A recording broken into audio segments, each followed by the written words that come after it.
ඇයි ඉතින් ඔබට එහෙම කියන්නේ? මම වෙන මොනව කියන්නද? අපි මේක නවත්තමු. මේක ඉවරයි. අම්මට සිරියනවා කොල්ලට දොරියනවා. ඒනට පොඩ්ඩක් හිතලා බලන්නකෝ. අද අපි අන්තිම දවස් වෙන්න ඕනේ. අපි දවසක් හරි ආදරය කරපු මිනිස්සුනේ. ඉතින් ඇයි මගෙන් ඇරලා යන්නේ? මං හිතුවේ ඔයා හැමදාම මාත් එක්ක ඉඳී කියලා. විලෝන්නේ කරන්න? දැන් ඒ වගේම වැඩ නැහැ. මම ඔයාගේ ෆොටෝස් නම්බර්ස් සේරම අයින් කරනවා. ඔත් අයින් කරලා දාන්න.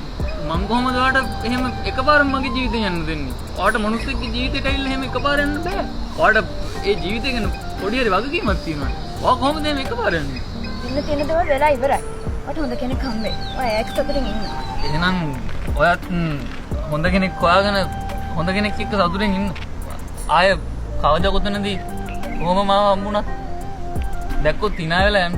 අනේ මේ මට ඔය කිසිම කෙනෙක් එපා. කොල්ල කියන જાතිය මේපා වෙලා තියෙන්නේ. මම ඔය කිසිම කෙනෙක් දිහා හැරිලවත් බලන්න. මේ තමයි මගේ අන්තිම ආදරේ. මෙතනින් එහාට මම තනියම ඉඳීවි. ඔය කොහොම කිව්වොත් මට ඔය කිසිම කෙනෙක් එපා.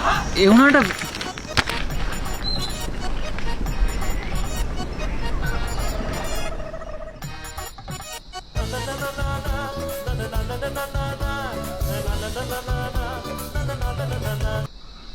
හෙලෝ